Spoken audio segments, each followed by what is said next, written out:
3, 2, and 1. Ladies and gentlemen, with great power comes great responsibility.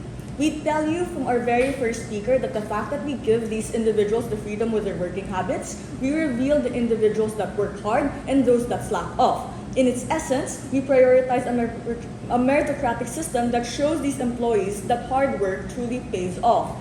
A few rebuttals to the immediate previous speaker before my extension then. Firstly, a lot of what PM talks about is an assertion of why there will be abuse and exploitation. My partner told you that laws both domestically and internationally will exist, and even without direct regulatory bureaucracy, we can deal with these issues. This is because only through the rise of SVC, we have a checks and balance for both small and big players to lobby together and go to market quicker with these products and services that they have. We're willing to bite the bullet that, sure, on our side, we might have more layoffs and less regulatory oversight, but that's a harm we are willing to take because we create a meritocratic structure to actually have innovation. But second, Deputy Prime Minister talks about the need for bureaucracy. These well-defined roles and responsibilities are precisely what turn off people and from working in corporate. That leads to people quiet quitting and deciding to be a freelancer or digital nomad. If we reduce these fetters and structures, we are able to cater to more to millennials and Gen Z who are empowered by output-based work as opposed to rigidity. A lot of these structures are outdated. But third, DPM talks about how employees can break the law. This is the point in which upper management can fire them immediately. If we give them more slack, that is the point in which we can reward or punish them accordingly. If they leak data without the consent of people, then obviously we can remove them as they violated the law. This is different from bureaucratic structures. The burden on UP is to defend less barriers for bureaucracy and not support people arbitrarily breaking the law. Gov is uncharitable for burden pushing that. But lastly, DPM discusses how we need structures in order to have sustainability. This again only caters to large multinational corporations who already have the economies of scale to do all these things. What happens on Gov is you kill all startups and new businesses because of the high barriers up to entering and penetrating the industry.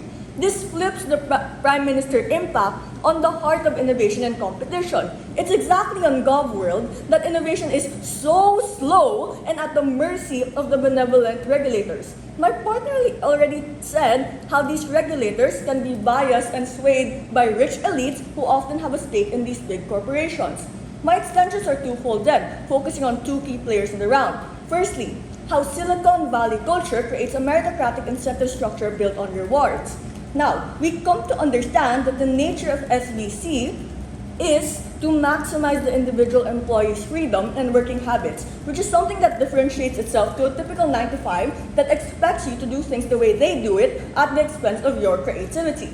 This further builds then on my first speaker's case line on innovation, because we tell you that by giving individuals freedom, we make room for these individuals to find ways to improve their goods and services. While my LO built on why it is beneficial for the corporations that this happens, let's expand on why this also benefits the employees. Three things then. Firstly, it greatly boosts idea generation by giving employees this autonomy. Let's admit it. Nothing about bureaucratic paperwork makes anyone go, oh, I can be creative. Even worse, when employees do get good ideas, they immediately get shut down by upper management purely because they are in the lower ranks. There is neither capacity nor incentives on side government as to how employees generate ideas that may improve the quality of their product or service. This is where opposition comes in, where only on our side of the house do we give these individuals the freedom not only from bureaucratic redundancies, but oppressive hierarchies that shut down your ideas immediately, and work processes that first force you to fit in a box that may not even cater to your strengths as an employee.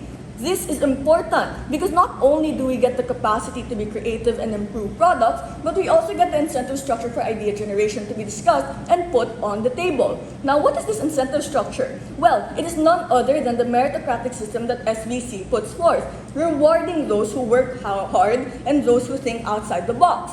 Only on our side of the house do we have a reward system that makes employees feel fulfilled. Why? Because rather than having a boss steal their ideas and take all the credit for it that is present in government, we get a more collaborative work environment due to the nature of SVC. But the second incentive then, second, it makes employees more loyal to the corporation. What I mean by this is because they feel heard with the autonomy provided and are able to work in a way that caters to their strengths, we are able to further strengthen the loyalty of hardworking individuals because we get a feedback loop that affirms the hard work and the innovative ideas of employees and benefits the corporations in terms of profit and longevity. This cannot happen on government because of the nature of bureaucratic processes and strict hierarchies that oppresses the manner in which employees work, which means not only on Gov do they shut down innovative ideas on the lower ranks, but also on Gov, they fail to give the reward that is due to lower rank that needs to be given to lower ranked individuals because their bosses take credit for it, which means that there's a higher likelihood that side government loses more employees. But let's talk about another thing. No, I lost it. Lastly, it enhances the overall workflow and the dynamics within the corporations because SVC encourage employees to cater to their strengths. As an overall impact then, we understand that SVC boosts productivity and the morale of employees, which is something you do not get on site government. So let's talk about my second extension, how Silicon Valley keeps MNCs afloat in the long term. Why do I say this? Firstly, it leads to less redundant bureaucracy. I've stated this earlier, but by reducing the redundant aspect of bureaucracy, we give room for employees to better improve the products. But second, we are able to trim down middle management and streamline the workflow. We're willing to take the trade-off of laying off these individuals in order to maintain the longevity of the company by maintaining employees that have a large contribution to the corporation rather than keep a large number of workers that might not be contributing significantly. Remember, in the grand scheme of things, all corporations need are quality employees to keep the company afloat. Gov doesn't need to prove why their side is able to provide these quality employees and output. Besides, employees have more requirements to fulfill. This makes sure they have quality outputs. At the very least, on our side of the house, we are able to guarantee hardworking employees that are committed to the corporation, that do want to better improve the quality of your goods and services. For all those reasons and more, Deputy.